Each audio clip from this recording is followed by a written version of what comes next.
നമസ്കാരം. ഉത്തരേന്ത്യൻ ഗ്രാമങ്ങളിൽ ക്രിസ്ത്യാനികൾക്ക് മൊത്തം വിലക്കേർപ്പെടുത്തിയിട്ട് ബോർഡുകൾ വെച്ചിരിക്കുകയാണ് എല്ലായിടത്തും. അതെടുത്തു മാറ്റെന്ന് പറഞ്ഞിട്ട് കംപ്ലൈൻറ്റ് ചെയ്തു ഹൈക്കോടതിന് വേണ്ടി. ഹൈക്കോടതി പറഞ്ഞു അതിൻ്റെ ആവശ്യം തിരിക്കുന്നത് അത് നല്ല കാര്യം തന്നെയാണെന്ന് പറഞ്ഞു. ഇപ്പം കംപ്ലൈൻറ്റുമായിട്ട് മോഡിയുടെ അടുത്ത് പോയിരിക്കും. അവിടുത്തെ ആർച്ച് ബിഷപ്പോ വേദം ഒരുത്തനുണ്ട്, എല്ലാവരുടെ പേരെന്നറിയില്ല, തലമുട്ടയായിട്ട് ഒരുത്തനുണ്ട്. അയാൾ അവിടെ ചെന്നിരിക്കുകയാണ്. ഞങ്ങളെ ഇവിടെ വിലക്കി എന്ന് പറഞ്ഞിട്ട് ഇവർക്ക് അവിടെ അടിയോട് അടി കിട്ടുന്നു. അപ്പം അത് കാറാൻ പോലും പറ്റുന്നില്ല, അങ്ങോട്ട് കയറാൻ പോലും പറ്റുന്നില്ല. എന്നിട്ടും കേരളത്തിൽ അതിൻ്റെ പ്രതികാരം ആരോടാണെന്നറിയോ? ആ ചെയ്തതിൻ്റെ ഇവിടെയുള്ള മുസ്ലിങ്ങളോട്. അവർ ദേഷ്യം മുഴുവൻ മുസ്ലിങ്ങളോടാണ് തീർക്കുന്നത്. ഭാര്യയായിട്ട് വഴക്കൂടിയിട്ട് ആശുപത്രിയിൽ പോകുന്ന ആൾ, ഭാര്യയായിട്ട് വഴക്കൂടിയ ദിവസം ഓഫീസിൽ പോകുന്ന സൂപ്രണ്ട്, അവിടെ വരുന്ന അർജിയായിട്ട് വരുന്ന എല്ലാവരും ചീത്ത പറയുകയുള്ളൂ. ഭാര്യയോട് ചീത്ത പറയാൻ പറ്റില്ല. അതുപോലെ ഇപ്പോൾ മാർപ്പാപ്പയെ കൊണ്ടുവരുമെന്ന് പറഞ്ഞിരിക്കുകയാണ്. അവിടെ പോയിട്ട് മോദിയുടെ അടുത്ത് പോയിട്ട് എന്തിനാ ഇയാൾ ഇവിടേക്ക് വരുന്നത്? ഇവിടെ ആയിക്കൂടി 1.5% ക്രിസ്ത്യാനികളുള്ളത്. അയാൾ എന്തിനാ ഇങ്ങോട്ട് എഴുന്നള്ളിച്ച് കൊണ്ടുവരുന്നത്? ഇനി മറ്റൊരു കാര്യം കൂടിയുണ്ട് അതിൻ്റെ കൂട്ടത്തിൽ അറിഞ്ഞത്. മാർപ്പാപ്പ ഇവിടെ കൊണ്ടുവരുന്ന സമയത്ത്, തൃശ്ശൂർ കൊണ്ടുവരുന്ന സമയത്ത് ശക്തൻ തമ്പുരാൻ്റെ പ്രതിമ അവിടെയുണ്ട്. ആ പ്രതിമ തൽക്കാലത്തെങ്കിലും എടുത്തു മാറ്റണം എന്നുകൂടി ഒരു പ്രപ്പോസൽ ഉണ്ട്. അത്രേ നന്നായില്ലേ?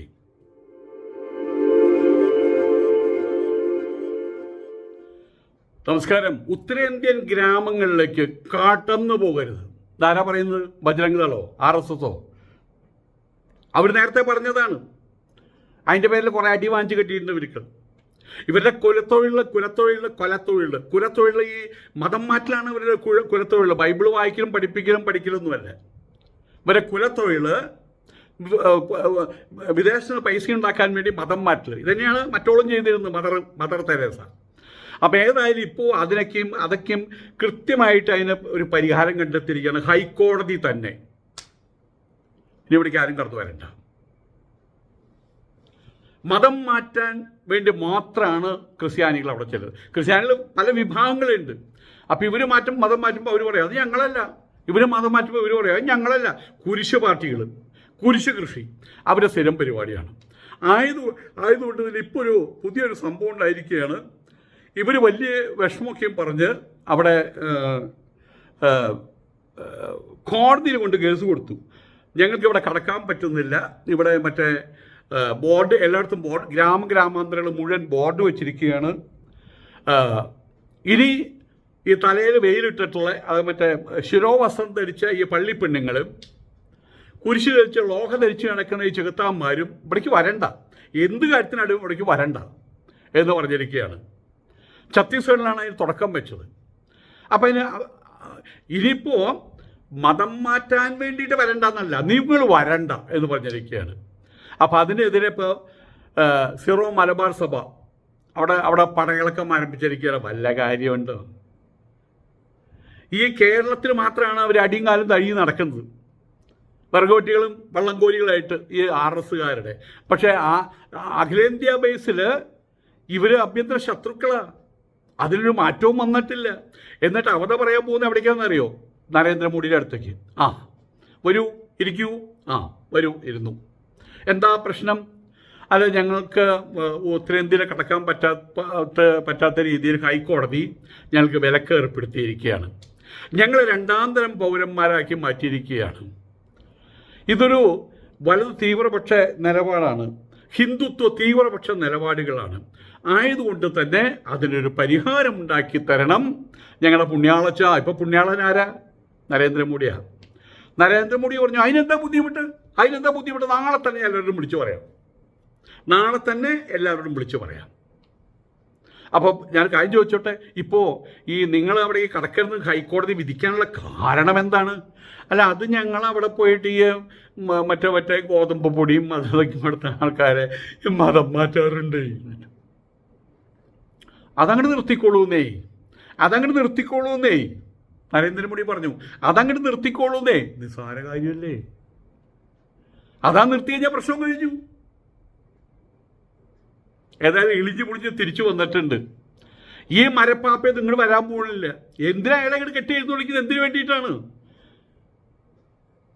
അയാളൊരു രാജ്യത്തിൻ്റെ പ്രസിഡന്റ് കൂടിയാണ് വാസ്തവത്തിൽ. വത്തിക്കാൻ എന്ന് പറഞ്ഞാൽ ഇത്രയും പോകുന്ന രാജ്യത്തിൻ്റെ.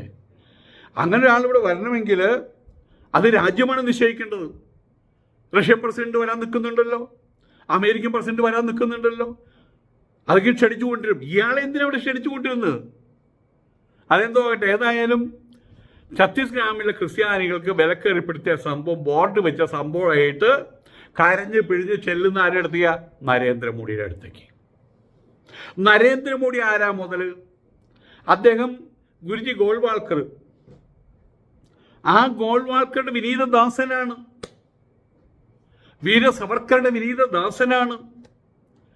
അവർ പറഞ്ഞിട്ടുള്ള ഏറ്റവും വലിയ കാര്യം ഇന്ത്യയുടെ ആഭ്യന്തര ശത്രുക്കൾ ഈ സാധനങ്ങളാണ്, കുരിശു പാർട്ടികളെന്ന്.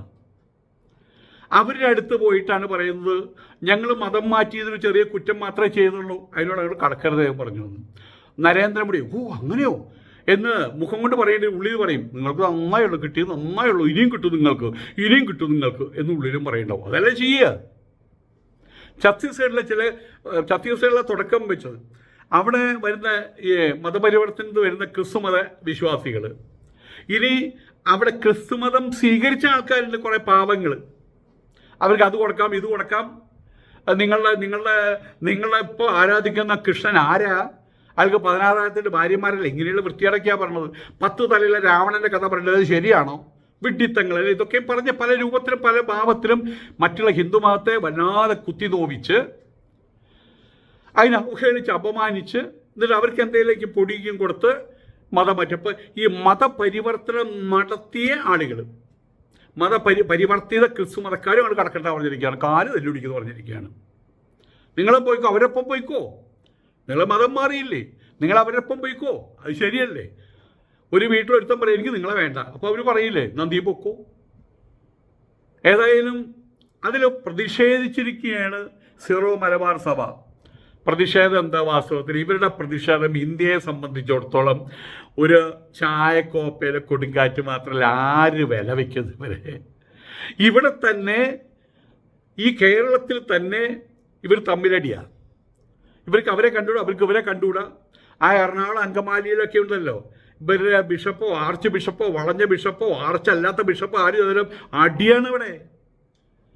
അപ്പോൾ ഇവർക്ക് തന്നെ ഇവർ ആകെ കൂടി 1.5% ഉള്ളൂ ഇന്ത്യയിൽ. അതിൽ തന്നെ 10 ഗ്രൂപ്പാണ്. ഈ ഗ്രൂപ്പുകൾ തമ്മിൽ വലിയ അടിയാണ് അവിടെ. കുറേ ഉണ്ട്. ഓർത്തഡോക്സ് ഉണ്ട്, ജാക്കോബൈറ്റ്സ് ഉണ്ട്, ആ സഭയുണ്ട്, ഈ സഭയുണ്ട്, കോട്ടയം സഭയുണ്ട്, സിറോ മലബാറുണ്ട്, ലത്തീൻ കത്തോലിക്കുണ്ട്, എന്തൊക്കെയുണ്ട്. ബോർഡ് വെച്ച സംഭവം വർഗീയതയുടെ പുതിയ രഥയാത്രയുടെ തുടക്കമാണെന്ന് സിറോ മലബാർ സഭ വിമർശിച്ചു. ആരാ വർഗീയത അവിടെ കൊണ്ടുവന്നിട്ടുള്ളത്? ബജരംഗദൾ. അതാരാ ബജരംഗദൾ? RSS. ഈ കംപ്ലൈൻറ്റ് പറയാൻ പോയത് ആരുടെ അടുത്ത? നരേന്ദ്രമോദിയുടെ അടുത്ത്. നരേന്ദ്രമോദി ആരാ? കമ്മ്യൂണിസ്റ്റ് മാർക്സിസ്റ്റ് പാർട്ടിക്കാരൻ അല്ലേ? കമ്മ്യൂണിസ്റ്റ് മാർക്സിസ്റ്റ് CPM-ൻ്റെ നേതാവാ. നിങ്ങൾക്ക് ആകെ കൂടി എന്തെങ്കിലും കംപ്ലൈൻറ്റ് പറയാനുള്ള പിണറായിയുടെ അടുത്ത് മാത്രമാണ്. RSS-നെ കുറിച്ചുള്ള കംപ്ലൈൻറ്റ് നിങ്ങൾ പോയിട്ട് നരേന്ദ്രമോദിയോട് പറയുമ്പോൾ നിങ്ങളുടെ തലയ്ക്കകത്ത് എന്താ ഉള്ളത്? കളിമണ്ണോ? ഒരു കാര്യം ഉറപ്പാണ്, ഈ ഒരു സാഹചര്യം മുന്നോട്ട് പോകുമ്പോൾ ഇന്നത്തെ BJP ഭരണം മുന്നോട്ട്, നിങ്ങൾ BJP വോട്ട് ചെയ്യാൻ നിൽക്കുന്നവരാണല്ലോ, ഈ BJPയുടെ ഭരണം ഇതുപോലെ മുന്നോട്ട് പോവുകയാണെങ്കിൽ ഇവിടെ ഒരു കാരണവശാലും ലോഹയിട്ടുള്ള കുരിശ് കഴുത്തിൽ നാട്ടിയിട്ടുള്ള ഒരു പള്ളിപ്പാതിരിക്ക് ഉത്തരേന്ത്യയിൽ പോകാൻ പറ്റില്ല, പോയാലും പുറത്തുകൂടെ നടക്കാൻ പറ്റില്ല. അതിൽ തന്നെ അവർ കേരളം വിട്ട് കഴിഞ്ഞാൽ പിന്നെ ഉടുപ്പ് ഊരി വയ്ക്കും. അതാണ് അതിൻ്റെ പരിപാടി. കൂടെ മറ്റോളും ഉണ്ടാവുമല്ലോ, അവളും ശിരോവസ്ത്രയ്ക്ക് ഊരി അവളും ചുരിദാറിട്ട് നടക്കും. അവർക്ക് അതാണ് ഇഷ്ടം. അപ്പോൾ ഇത് കാണിക്കണമല്ലോ, നേതൃസ്ഥാനത്ത് ഞങ്ങളുണ്ടെന്ന് കാണിക്കാൻ വേണ്ടി അവരെ വേഷം കെട്ടും, അത്ര മാത്രമേ ഉള്ളൂ. കണ്ടില്ലേ കുന്തവും കുടച്ചക്രവും. അവിടെ മറ്റേ നരേന്ദ്രമോദിയെ കാണാൻ പോയപ്പോൾ കോട്ടക്ക് സൂട്ടൊക്കെ ഇട്ടിട്ടാണ് പോകുന്നത്. അപ്പോൾ ഈ കുടച്ചക്രവും കുന്തവും അവരുടെ അംശവടിയും മറ്റേ വടിയും അപ്പോൾ ഒന്ന് കാണിക്കാത്ത എന്താ? അതിട്ട് പോടോ. ഏതായാലും സഭയുടെ ഫേസ്ബുക്കിൽ പറയുന്നത് വിഭജനത്തിന് ശേഷം രാജ്യം കണ്ട ഏറ്റവും വലിയ വിഭജനപരമായിട്ടുള്ള അതിർത്തിയാണിത്. ആരുണ്ടാക്കിയത്? നിങ്ങൾ തന്നെയല്ലേ ഇതിനകത്ത്. നിങ്ങളുടെ മതവും കൊണ്ട് നടന്നു, നിങ്ങളുടെ മതസംബന്ധിയായിട്ടുള്ള കാര്യങ്ങൾ കൊണ്ട് നടന്നു, നിങ്ങളുടെ ആരാധനാലയങ്ങൾ നിങ്ങളുടെ പൈസ വേണ്ടി പണിതോ, നിങ്ങളത് ആൾക്കാരോട് പ്രസരിപ്പിച്ചോ. പക്ഷെ നിങ്ങൾ ഓരോ സ്ഥലത്ത് നിന്ന് ഓരോ കുതന്ത്രങ്ങൾ മെനഞ്ഞ് ആൾക്കാരെ മതപരിത്ര അവർക്ക് ഇഷ്ടമല്ലെങ്കിൽ പിന്നെ എന്തിനാണ് നിങ്ങൾ അവിടെ പോകുന്നത്? എത്ര സ്ഥലങ്ങളിലായി ഈ പ്രശ്നം ഉണ്ടാകുന്നത്? അവർക്ക് ഇഷ്ടമല്ല, നിങ്ങളെ തല്ലുന്നുണ്ട്, കുരിശ് പിടിച്ച് ഒടിക്കുന്നുണ്ട്, നിങ്ങളുടെ മാതാവിൻ്റെ ഇവരെയും പ്രതിമ അവർ തല്ലി തകർക്കുന്നുണ്ട്, എന്നാലും ഞങ്ങൾ വിടൂല എന്ത് മതപരിവർത്തനം. അപ്പോൾ അവർ പറയും ഞങ്ങളും വിടൂല എന്ത് തല്ലി അങ്ങോട്ട് നമ്പോറാക്കും. അതിന് അവരും ഒത്ത് നിൽക്കുകയാണ് അവിടെ ചെയ്യുന്നത്. എന്നിട്ട് ഈ കംപ്ലൈൻറ്റ് ഇപ്പം നിങ്ങൾക്ക് ചെയ്യാവുന്ന ഒരു കാര്യം, ഉത്തരേന്ത്യയിൽ നിന്ന് എല്ലാവരും തിരിച്ചു വിളിക്കുക. ഇനി ഈ പള്ളി പെണ്ണുങ്ങളും ഈ വെള്ളലോയുടെ പാതിരിമാരും അങ്ങോട്ട് പോകാതിരിക്കുക. ഇനി നിങ്ങൾ എന്ത് വെളുകൾ വർത്താനം പറഞ്ഞാലും അടി ഉറപ്പാണ്. ഏതായാലും RSകാർ സംഘപരിവാറിൻ്റെ ആൾക്കാരെ വിളിച്ച് പരിവാർ ആൾക്കാരെ മുഴുവൻ വിളിച്ച് നിങ്ങൾ മേലിൽ ക്രിസ്ത്യാനികളൊന്നും ചെയ്യരുതെന്ന് പറഞ്ഞാൽ അത് നടക്കുള്ള കാര്യമല്ല. RSൻ്റെ നേതാക്കന്മാരത് പറയാനും പോകുന്നില്ല, നരേന്ദ്രമോദി അത് പറയാൻ പോകുന്നില്ല, അമിത്ഷായും അത് പറയാൻ പോകുന്നില്ല. ഏതായാലും ഈ ഒരു കാര്യം ഏറ്റവും വലിയ രസം എന്താണെന്ന് വെച്ച് കഴിഞ്ഞാൽ, ഈ ഒരു കാര്യം ഇപ്പോൾ കോടതിയും അംഗീകരിച്ചിരിക്കുകയാണ്. അവിടെയാണ് ഏറ്റവും രസം. കോടതി പറഞ്ഞിരിക്കുകയാണ് ഈ നിങ്ങളുടെ മതപരിവർത്തന സംബന്ധിയായിട്ടുള്ള കാര്യങ്ങൾ ഗ്രാമങ്ങളിലേക്ക് പാടില്ല, നിങ്ങൾ കടന്നു ചെല്ലാൻ പാടില്ല എന്ന് പറഞ്ഞ് വിലക്കെടുത്തിക്കൊണ്ട് അവിടെ ഉണ്ടാക്കിയ ബോർഡ് എടുത്തു മാറ്റുന്നതിനാണല്ലോ നിങ്ങൾ ലഹളി ഉണ്ടാക്കുന്നത്. കോടതി പോലെ അത് അംഗീകരിച്ചിരിക്കുകയാണ്. ഇനിയിപ്പോൾ നിങ്ങൾക്ക് എന്താ ചെയ്യാനുള്ളത് വാസ്തവത്തിൽ? ബജരംഗ് ദളുകാരും RSകാരും ഞങ്ങളെ തല്ലിക്കോട്ടെ, പക്ഷെ ഹൈക്കോടതിക്ക് ഒരു കാര്യം ചെയ്യാൻ പാടില്ലായിരുന്നു. ഇപ്പോഴെന്തായി? ഹൈക്കോടതി ഇത് അംഗീകരിച്ചതോടുകൂടി ഇവരെ പ്രവേശനം അത് തടയപ്പെട്ട് അത് തടയാൻ നിൽക്കുന്ന ആ ഉത്തരേന്ത്യക്കാരുടെ പ്രവൃത്തിയെ റൈറ്റ് മാർക്കിട്ട് കൊടുത്തതോടുകൂടിയിട്ട് ഇപ്പം എന്തായി അവർ ചോദിക്കുന്നതാണത്. ഹിന്ദുത്വ ശക്തികളിൽ അസഹിഷ്ണുതയുടെ പുതിയ പരീക്ഷണം കൂടി ആരംഭിച്ചു.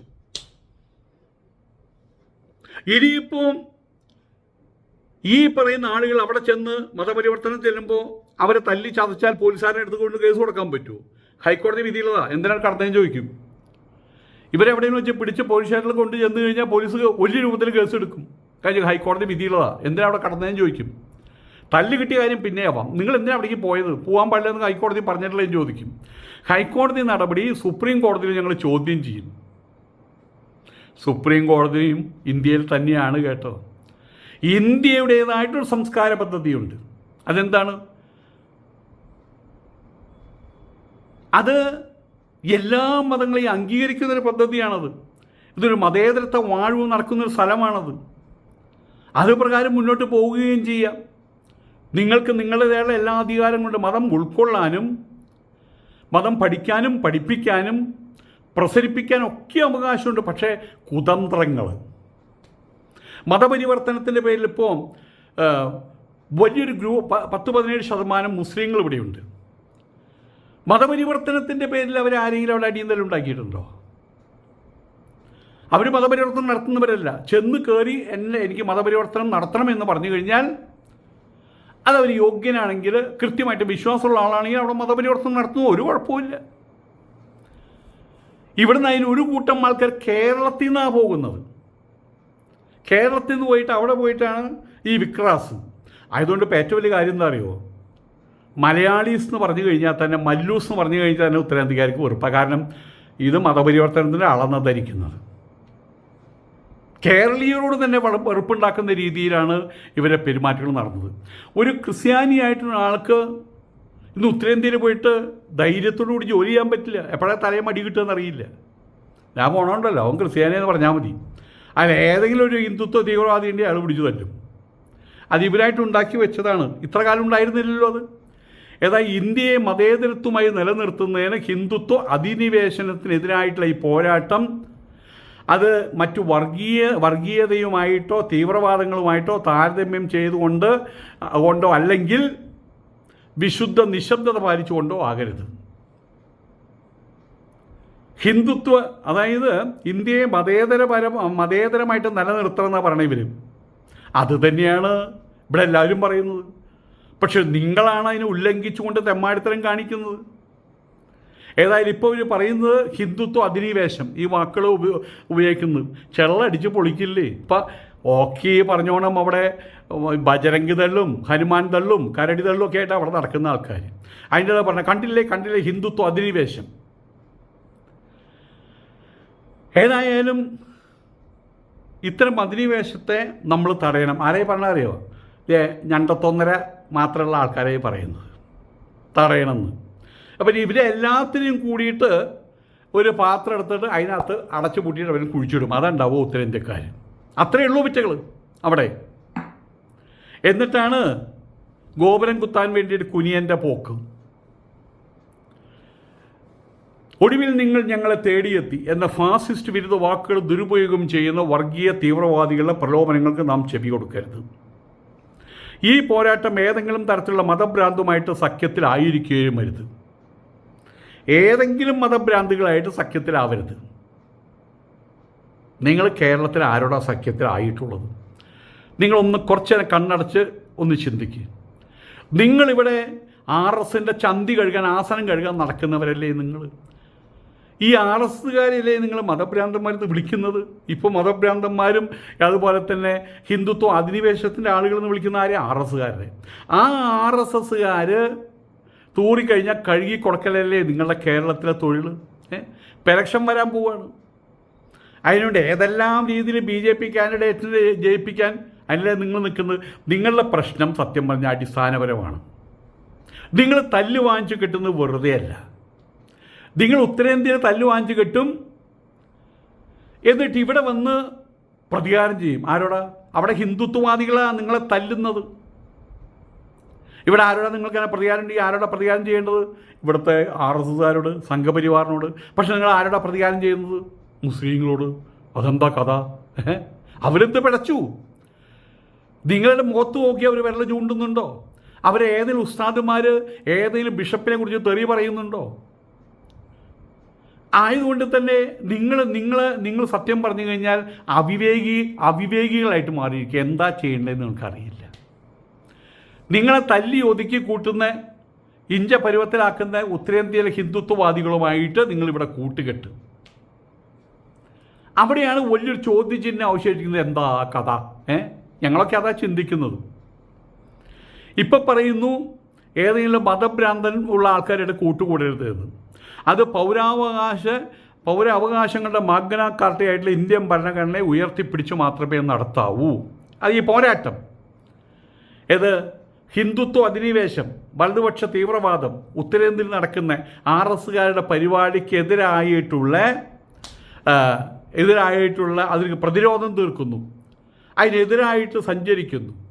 അതിനുവേണ്ടി ചെയ്യുമ്പോൾ ഇന്ത്യൻ ഭരണഘടന ഉയർത്തിപ്പിടിച്ച് മാത്രമേ ചെയ്യാവൂ എന്ന്. അത് തന്നെയാണോ തന്നോട് നരേന്ദ്രമോദിയും പറഞ്ഞത്? ഭരണഘടനയ്ക്ക് അനുസൃതമായിട്ട് കാര്യങ്ങൾ ചെയ്യുക. കാര്യം കഴിഞ്ഞില്ലേ? നിങ്ങളെന്താ ചെയ്യുന്നത്? നിങ്ങൾ പ്രേരണ പോലും കുറ്റമാണെന്ന് ഭരണഘടന കോടതി വിധിച്ചിട്ടുണ്ട്. ഏതൊരു ഹിന്ദുവിൻ്റെ വീട്ടിൽ ഇതിൽ മതം മാറിക്കൂടെ? ഞങ്ങൾ പഴം തരാം, പരിപ്പുട തരാം. അതുപോലും വയലൻസ് ആണെന്നാണ് പറഞ്ഞിട്ടുള്ളത്. ആവശ്യമില്ലാതെ വീടുകളിൽ കയറുക, ആവശ്യമില്ലാതെ നാലും കൂടിയ വഴിയിൽ നിന്നിട്ട് ഈ കാര്യങ്ങളൊക്കെ പ്രസംഗിക്കുന്നു. നിങ്ങളുടെ മതം നിങ്ങളായിട്ട് നിങ്ങളുടെ വീട്ടിൽ കൊണ്ടു കിടന്നോ? ചൈനയിലൊക്കെ അണ്ടർഗ്രൗണ്ടിലാണ് പള്ളി. അണ്ടർഗ്രൗണ്ടിലെ പുറത്ത് വന്നിട്ട് കുരിശും കൊണ്ട് നടന്നു കഴിഞ്ഞാൽ പിന്നെ അവന് കുരിശായിരിക്കും. പിന്നെ അവൻ കുരിശും കൊണ്ട് നടക്കില്ല. ആ കൈ ഉയർത്തില്ല അവൻ. പക്ഷെ ഇവിടെ നമുക്കതൊക്കെ ഭംഗിയായിട്ട് ചെയ്യാം. ആരും എതിരിടില്ല. പക്ഷെ നിങ്ങളുടെ ഈ കുലത്തൊഴിൽ നിങ്ങൾ നിർത്തിവെക്കണം. മതം മാറ്റം എന്ന് പറഞ്ഞാൽ നിങ്ങളുടെ കുലത്തൊഴിലുണ്ടല്ലോ, അതിനെ തെമ്മാടിത്തരന്നേ പറയാൻ പറ്റുള്ളൂ. അതിനെ അതിവൈകൃതമായിട്ടുള്ള മ്ലേച്ഛമായിട്ടുള്ള പ്രവൃത്തി എന്നേ പറയാൻ പറ്റുള്ളൂ. അതിനൊറ്റ മരുന്നുള്ളൂ, തല്ല് മാത്രമേ അതിന് മരുന്നുള്ളൂ. അതാണ് ഉത്തരേന്ത്യക്കാർ ചെയ്തുകൊണ്ടിരിക്കുന്നത്. ആയതുകൊണ്ട് നിങ്ങളൊരു നരേന്ദ്രമോദിയെയും കാണേണ്ട, നിങ്ങളൊരു മോഹൻ ഭാഗവതരെയും കാണേണ്ട, നിങ്ങളൊരു അമിത്ഷായും കാണേണ്ട. നിങ്ങളുടെ ഈ ചെറ്റത്തരങ്ങൾ അവസാനിപ്പിച്ചാൽ മതി. ഈ മ്ലേച്ഛമായിട്ടുള്ള പ്രവൃത്തികൾ അവസാനിപ്പിച്ചാൽ മതി.